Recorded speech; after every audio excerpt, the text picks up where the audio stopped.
आज की कहानी एक ऐसे वीर योद्धा की है जिसने अपने जीवन काल में बहुत से युद्ध लड़े और अपने बहादुरी से दुश्मन को परास्त किया। अभी तो कई बार उसे समाधान भी दिया। कहानी एक ऐसे ही भारत के वीर पृथ्वीराज चौहान, जिसका उपनाम राय पिथौरा था। राय पिथौरा आज के दिल्ली में राय पिथौरा के किले के रूप में जीर्णोवस्था में उपस्थित है। उनका जन्म चहमाना वंश के राजा सामेश्वर और रानी कर्पूर देवी के यहाँ गुजरात में हुआ। राजा रामेश्वर को उनके रिश्तेदार उन्हें चहमाना दरबार में ले आए। वे पृथ्वीराज के पिता सोमेश्वर को पृथ्वीराज द्वितीय की मृत्यु के पश्चात उनको राजा बनाया गया। जब पृथ्वीराज 11 वर्ष के थे तब उनके पिता विक्रम संवत के अनुसार 1234 में स्वर्गवासी हो गए।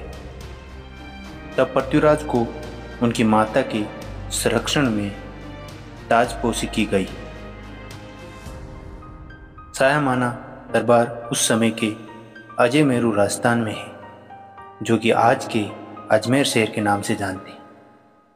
पृथ्वीराज ने अपने शुरुआती दौर में ही अपने पड़ोसी राज्यों से युद्ध लड़े।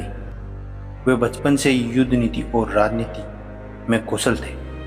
उन्होंने अपने विरोधियों से युद्ध लड़ने के बाद अन्य राज्यों पर आक्रमण किया और अपने राज्य सीमा का विस्तार किया।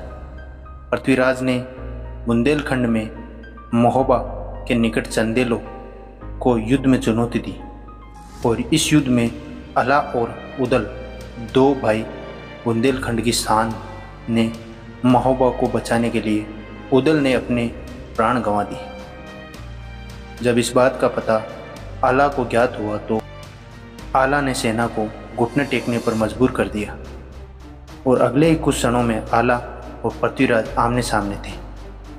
आला ने पृथ्वीराज को अपने गुरु गोरखनाथ के कहने पर छोड़ दिया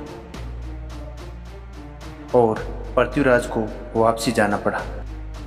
इन युद्धों के पश्चात पृथ्वीराज ने गुजरात का रुख पकड़ा, जिनमें पृथ्वीराज का सामना गुजरात के शासक भीम द्वितीय से हुआ, जिसमें पृथ्वीराज को हार का सामना करना पड़ा और पंजाब की ओर वापसी अपनी सेना के साथ वापसी आ गई। राजा पृथ्वीराज की 13 रानियां थीं, जिनमें से कुछ प्रमुख रानियां जम्बावती, इच्छनी, यादवी, शशिवर्ता, हंसावती और संयोगिता है। उनका प्रथम विवाह जब वे 11 वर्ष के थे तब हुआ। उसके पश्चात कई और रानियों से विवाह हुआ। जब वे 36 वर्ष के हुए तब उनकी कीर्ति और वीरता से प्रभावित होकर राजकुमारी संयोगिता उनसे प्रेम करने लगी और इन बातों से उनके पिता कन्नौज के राजा जयचंद ने उनका स्वयंवर रचाया, जिससे राजा पृथ्वीराज को जब ये बात ज्ञात हुई तो उन्होंने राजकुमारी संयोगिता को बड़े दरबार में से अपहरण कर लिया और उनके गंधर्व विवाह करने के पश्चात उन्हें रानी बनाया। और इस तरह भारत के इतिहास में एक प्रेम कहानी सुनहरे पन्नों में दर्ज हुई। इस विवाह के पश्चात राजा पृथ्वीराज और राजा जयचंद के राजनीतिक संबंध बिगड़ गए।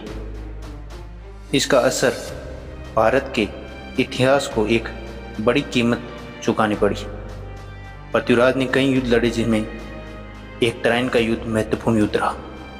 1182 में पृथ्वीराज का युद्ध पहली बार सतलज के मैदान में मोहम्मद गौरी से हुआ, जिसका परिणाम मोहम्मद गौरी को हार का सामना करना पड़ा। उसके पश्चात सूर नामक सामंत प्रत्येक वर्ष कर लेने जाता था। उसके पश्चात पृथ्वीराज ने मोहम्मद गौरी को 17 बार युद्ध के मैदान में परास्त किया। हारने के पश्चात अपने देश वापसी चला जाता।